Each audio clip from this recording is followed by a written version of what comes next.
Right now, in the darkness of a Philippine night, one of the world's most dangerous volcanoes is tearing itself apart. Mayon Volcano is erupting, not slowly, not quietly, but with a violence that is shaking buildings 30 kilometers away and turning the sky above Albay province into a wall of fire and ash. This is not a drill. Emergency sirens are screaming across Legazpi City. Roads are blocked, phones are jammed, and scientists monitoring Mayon's tremors are watching numbers on their screens that they have never seen before. What is happening beneath that mountain right now is terrifying every expert in the room, and nobody knows how much worse it is about to get. The first reports begin arriving at 11:47 in the evening local time, not from scientists, not from government agencies, from farmers on the lower slopes of Mayon who wake to a sound they describe as the earth splitting open beneath their feet. Walls crack, livestock panic, children scream from their beds.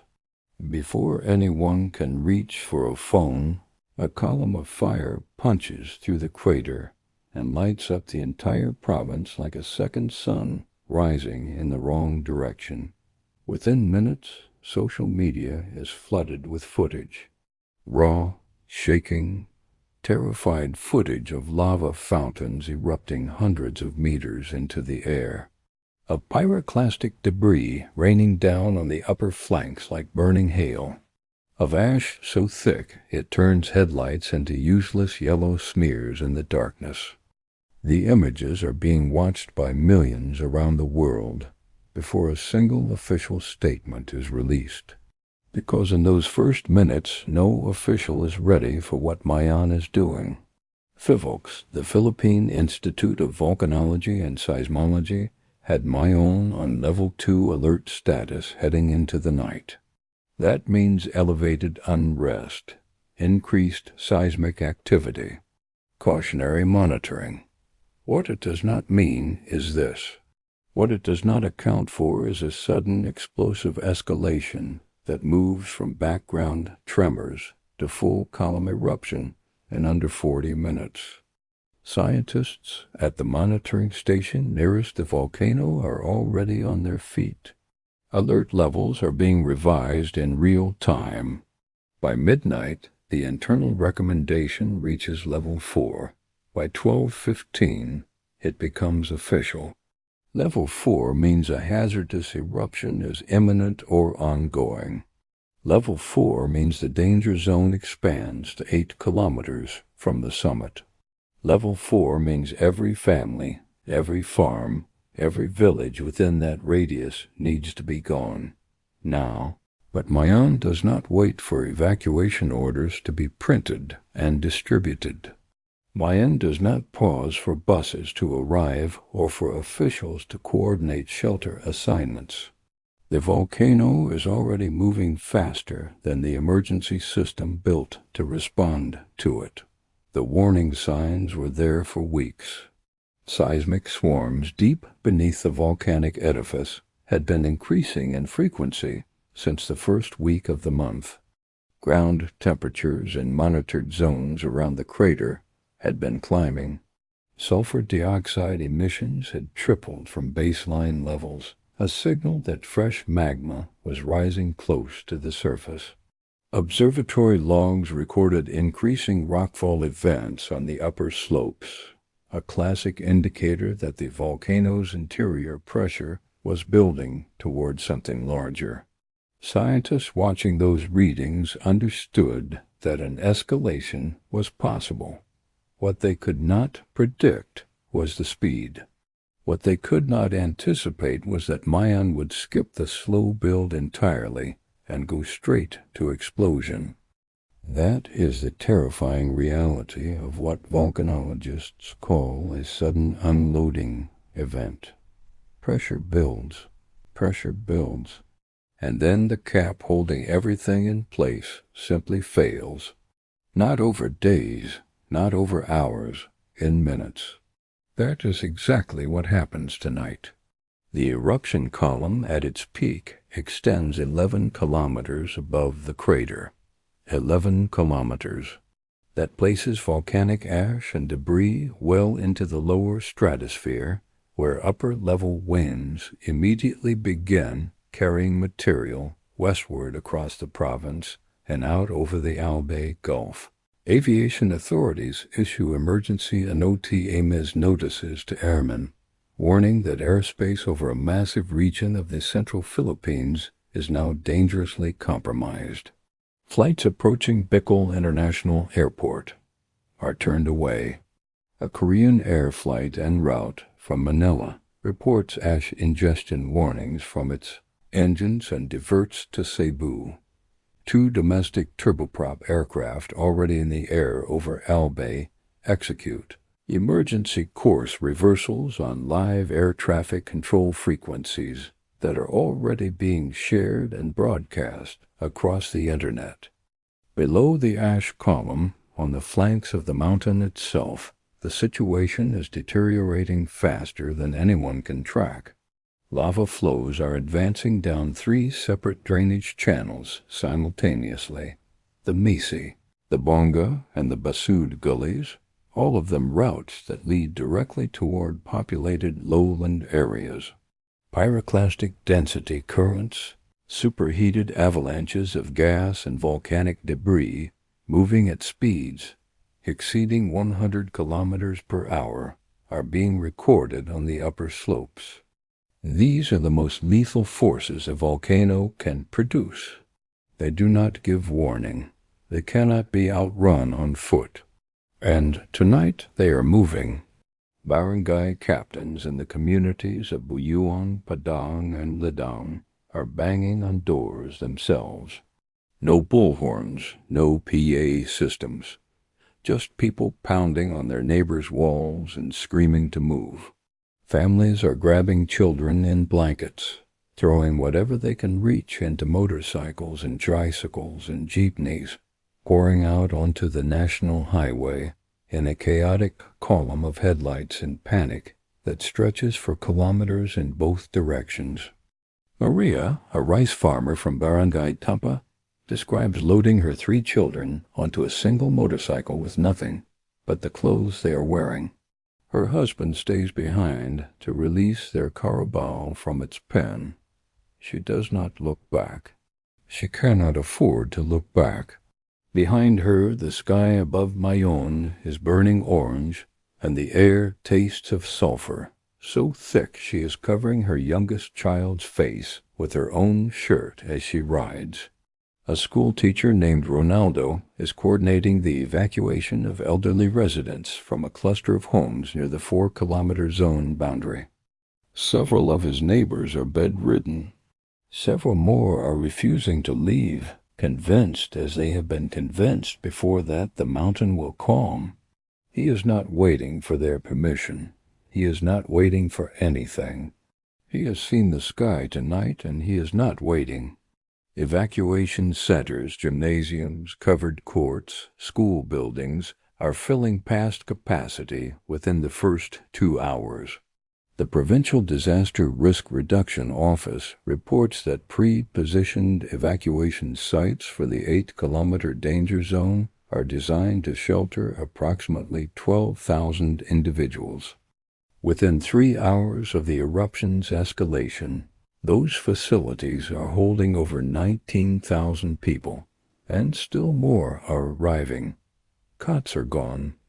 Floor space is gone. Families are sitting in hallways and parking areas on the steps of buildings in the dark. Emergency supply convoys moving toward the affected areas are being slowed by 2 simultaneous crises. The first is ash fall. The national highway connecting Legazpi to the northern evacuation corridors is under 3 centimeters of compacted volcanic ash in the hardest-hit sections, reducing visibility to near zero and making road surfaces dangerously slippery. The second crisis is counterflow. The road is simultaneously being used by people evacuating outward and emergency vehicles pushing inward, and there is no system in place to manage both at once. The result is gridlock at a moment when gridlock can cost lives. Power lines in 3 municipalities are down. Whether from ashfall weight, seismic ground movement, or both, Meralco substations serving Daraga and Kamlig are offline. Emergency generators at evacuation centers are running, but fuel reserves are not designed for a multi-day event. Communication towers in the upper zone have gone dark. The cells signal that tens of thousands of people are relying on to reach family members, to post their locations, to receive evacuation updates, is dropping out across the most critical areas precisely when it is needed most. NDRRMC, the National Disaster Risk Reduction and Management Council, activates its highest operational protocol and moves to establish a unified command center in Legazpi. Military assets from the 9th Infantry Division begin mobilizing. Coast Guard vessels are repositioned near shore communities on the eastern flank in the event that land evacuation routes become fully impassable. The Office of Civil Defense is requesting advanced staging of humanitarian supplies from central government warehouses in Manila. All of this is appropriate. All of this is being done correctly. And all of it is happening hours behind the volcano's own timeline, because Mayon is not finished. At 2:38 in the morning, the eruption enters a second phase. The column, which had partially subsided between 1 o'clock and 2 a.m., and raised brief hopes among scientists that the worst had passed, suddenly intensifies again. A new pulse of magma reaching the surface feeds a fresh eruption column that reaches 9 kilometers within 20 minutes. The lava flows in the Misi drainage accelerate. A pyroclastic surge documented by remote camera reaches the 6-kilometer boundary, 2 kilometers outside the original hazard zone perimeter set just hours earlier. FEVOX issues an urgent update. The permanent danger zone perimeter is extended. New evacuation orders cover communities that were told at midnight they were safe. Communities that are now in the dark, cut off from reliable communication, trying to understand instructions they are receiving in fragments on dying phone batteries and crackling emergency radio. Scientists at the Mayon Volcano Observatory are now operating under a grim calculation. The volcano sits within a tectonic environment of extraordinary complexity. The Philippine Mobile Belt, the massive fractured zone of crustal collision that makes this archipelago one of the most seismically and volcanically active places on Earth, does not operate in isolation. Mayon shares its deep geological roots with a network of fault systems and volcanic structures that includes Bilusan to the south and the broader Bicol volcanic arc. Large eruption events at Mayon have historically triggered increases in seismic activity along regional fault lines.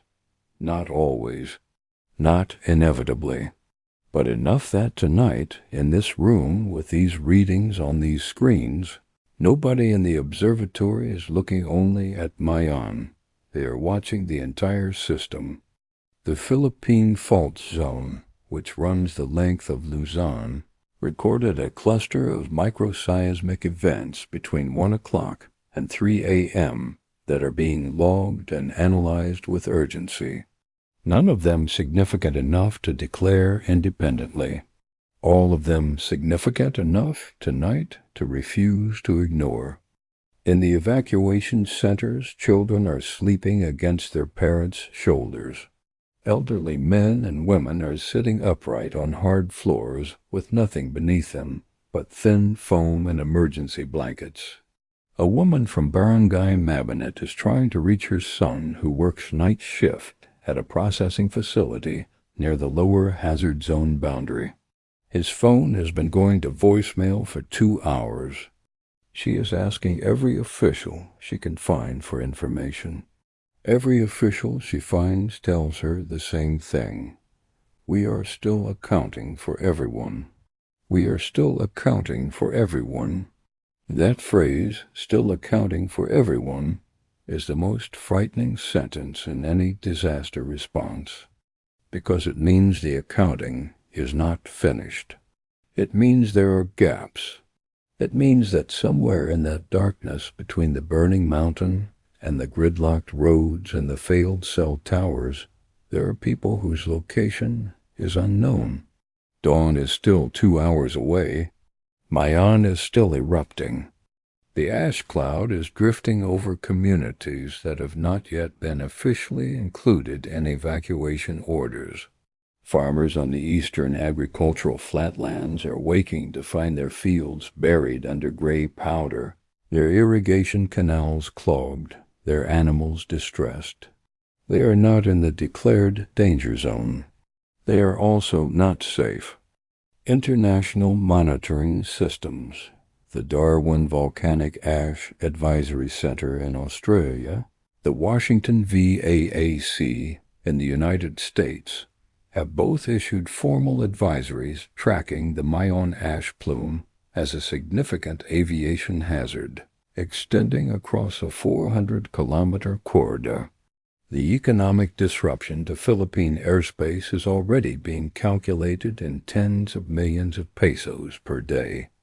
That calculation means nothing to the families on the gymnasium floor in Legazpi, but it signals something important. This event has already grown beyond local crisis into something the entire region is now responding to. And the mountain is not done. The most disturbing reading in the PHIVOLCS monitoring data at this hour is not the eruption column height. It is not the lava flow velocity. It is the sustained elevated tremor signal coming from deep within. Mayon's magmatic plumbing system, a signal that indicates the supply of fresh material from depth, has not decreased. That the engine driving this eruption is not winding down. That whatever reservoir of pressure and heat produced tonight's explosion still has volume remaining. How much volume? That is the question no scientist in that observatory is prepared to answer with certainty. It is the question that keeps every monitoring screen lit and every scientist in that room awake and watching.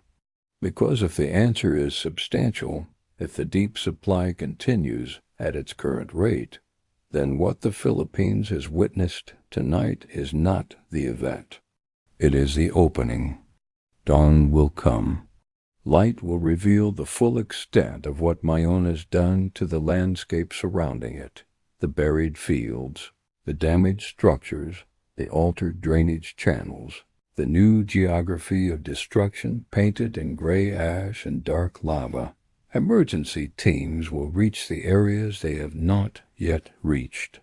The missing will mostly be found, but the tremors beneath the mountain continue.